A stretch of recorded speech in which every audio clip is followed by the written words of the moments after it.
With Total War Warhammer 3 looming ever closer on the horizon, it's time you learned who's who in the demon world and discover which ones are most likely to appear as starting lords. By the way, if you enjoy this prediction series, consider supporting the channel through Patreon. There you can vote on upcoming noobs guides and support the creator's donut addiction. Interestingly, the easiest faction to begin predictions with is the one we know the least about, Cathay, because only 2 named characters have ever been written about in the entirety of Warhammer lore. The first is the Celestial Dragon Emperor, the ruler of Cathay, who is rumored to be immortal and possibly even an actual dragon in the form of a man.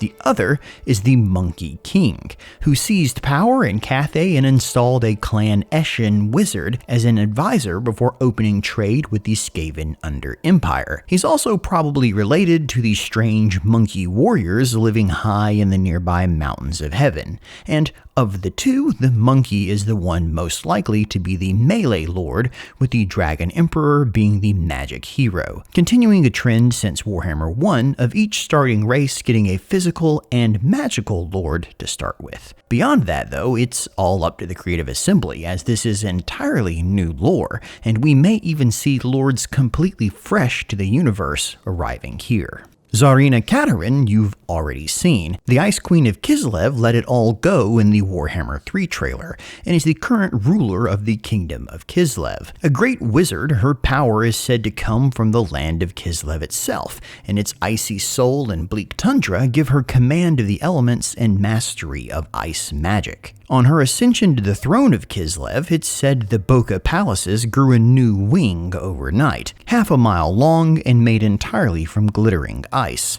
Katerin now rules from that immense frozen hall, preferring the natural air conditioning and the sense of dread it instills in any would-be enemies and foreign ambassadors. As a magical snow princess, we're left to assume she'll be accompanied by a melee hero. Previously, you would have assumed that would be her father, Tsar Boris Boca, called the Red Tsar, who was the absolute mad lad that rode a polar bear into battle. But in the Warhammer 3 trailer, Boris is only referred to in the past tense, implying he is either dead or presumed so. Now, that doesn't mean he can't still appear in the game at some point, as everyone wants to play a fiery and charismatic warrior with a bear buddy, but it does imply he will not arrive with the game.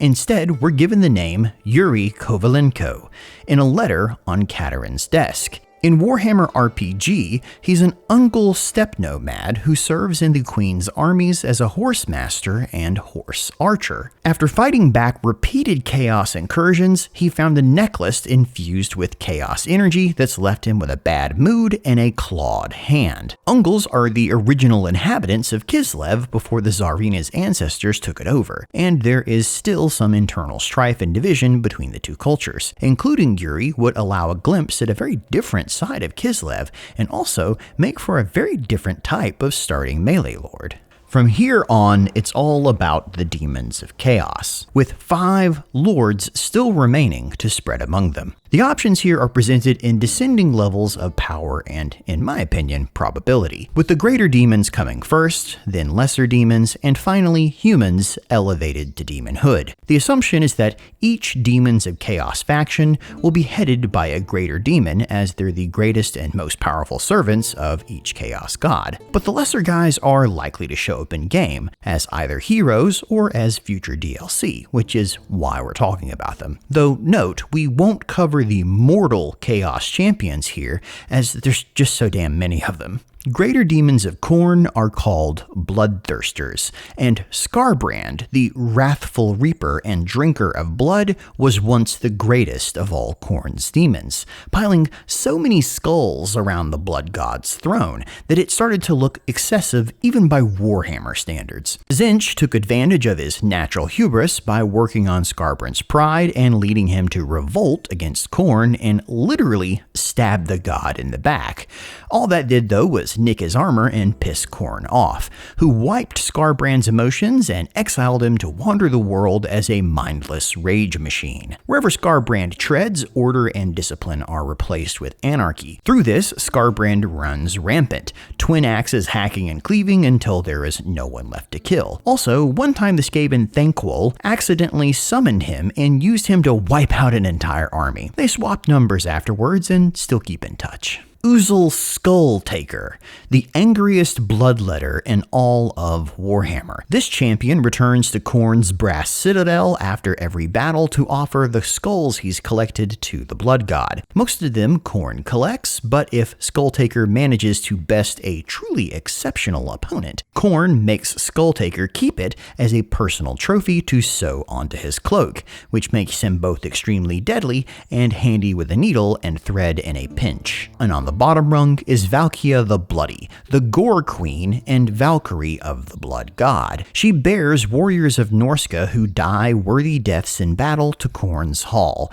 where they can fight on in his army for all eternity. She began as a human tribal leader devoted to Khorne, who single-handedly killed a demon prince of Slaaensh that came into her hall. The Slaaneshi had asked her to join him as a slave girl, so she went into a berserker rage and cut his head off, swearing to lay its head at the base of Khorne's throne in the Realm of Chaos, which was a very dumb boast as she died before she even got there. But Khorne was so impressed, he elevated her to demonhood anyway. Greater demons of Nurgle are called Great Unclean Ones, and Kugath Plaguefather, the fetid brewmaster, is Nurgle's favorite. While other great unclean ones were working to spread plagues that already exist, Kugath is fascinated by the breeding and release of new and ever more virulent life forms. Of all Nurgle's demons, Kugath is the most willing to enter the physical realm in his search for plague reagents. There, he discovered that ground Skaven bladder, for example, increases the virulence of red pox 100-fold.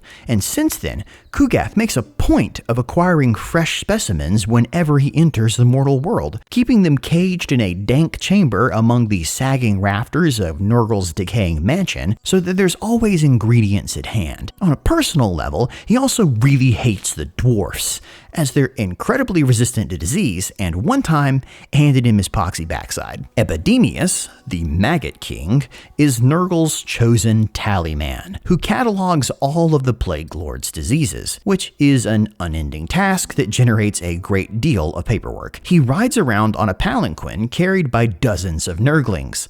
Like Nurgle, Epidemius abhors anything that distracts him from the serious matters of life and death. The only sounds that are allowed around him are the gooey shufflings as the Nurglings move him around and the irritable scratching of his quill as he works to keep his records up to date, noting casualties and infection rates as well as secondary symptoms such as unusual colorations and odors. This information is then properly collated, distilled, and filed in triplicate with the relevant offices back at Nurgle Corp, making Epidemius Warhammer's first and only evil accountant.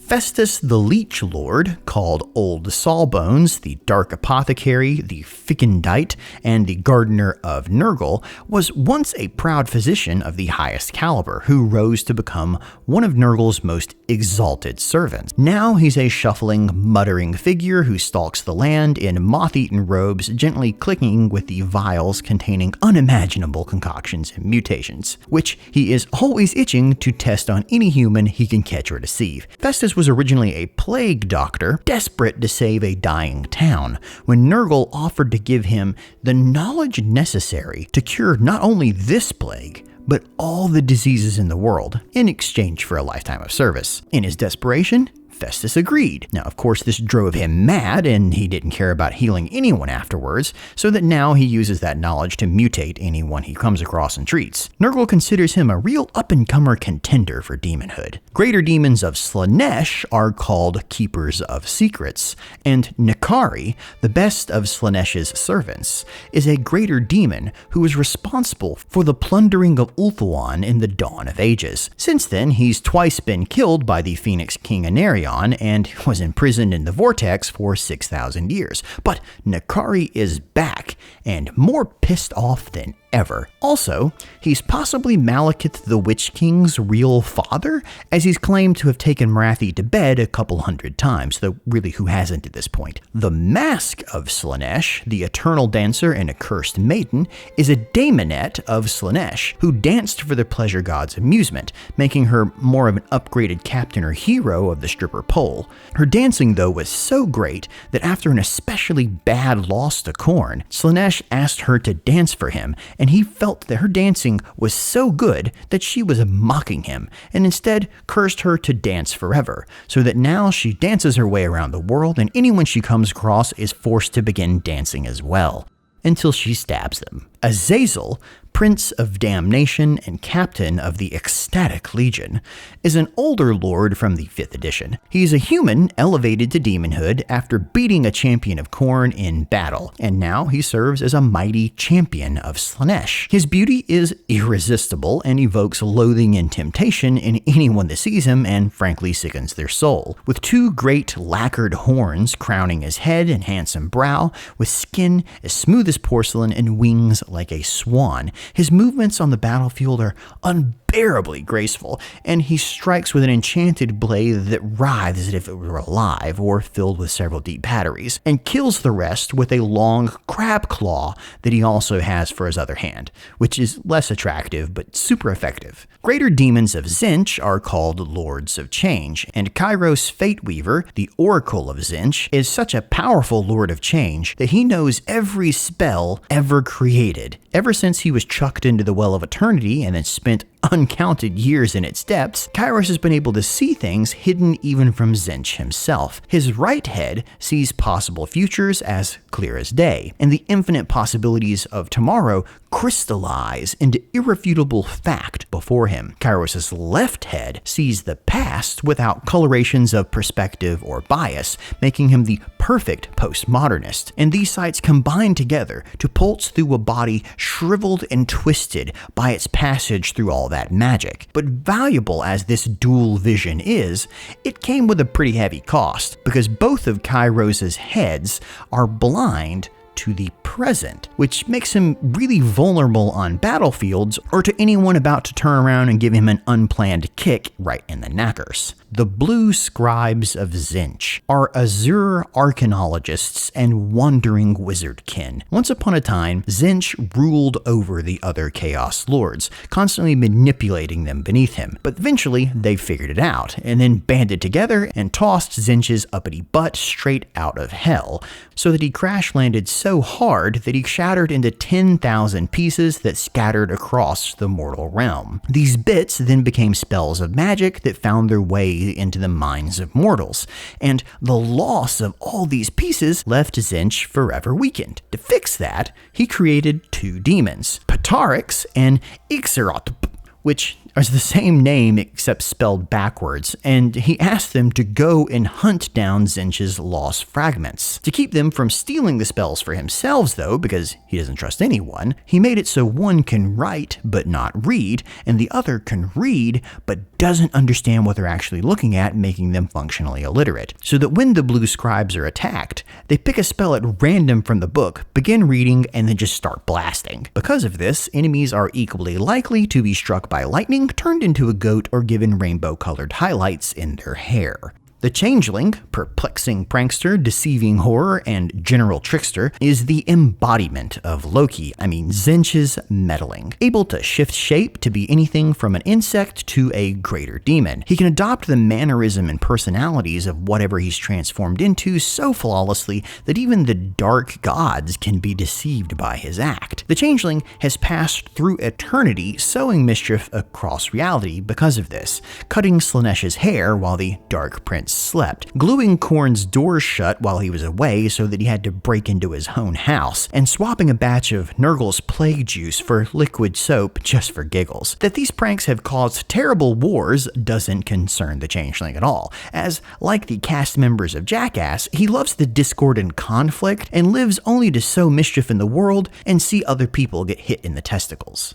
The ninth and final Lord is most likely Be'lakor, leading a combined army of chaos. Games Workshop recently released a new model for him that coincided rather closely with the trailer release, and Be'lakor, the Dark Master and Harbinger of Doom, was the first Demon Prince of Chaos. At the dawn of time, he became the first mortal to pledge himself to the Chaos Gods. Initially, he strode alone across the world unchallenged, seeding chaos as he went. But as he drew more and more people around him to serve the Chaos Gods, he unwittingly set about his own destruction, as every time a human was raised up to become a Demon Prince, it sapped a bit of Be'lakor's power away, leaving him in an endless war with the other princes just to keep control of what little he had. Eventually, the elves got sick of all this and kicked all the demon princes back into the realm of chaos. And Be'lakor, who frankly had caused most of this infighting, was put on a much shorter leash by the chaos gods.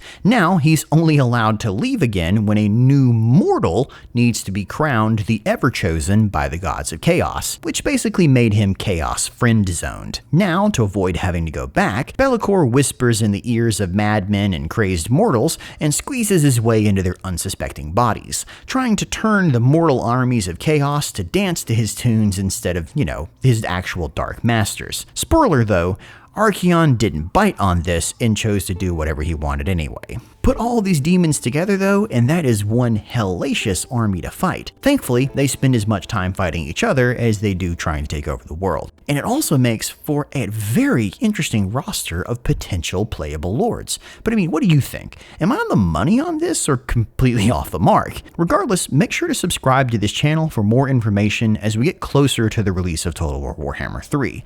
And as always, thanks for watching.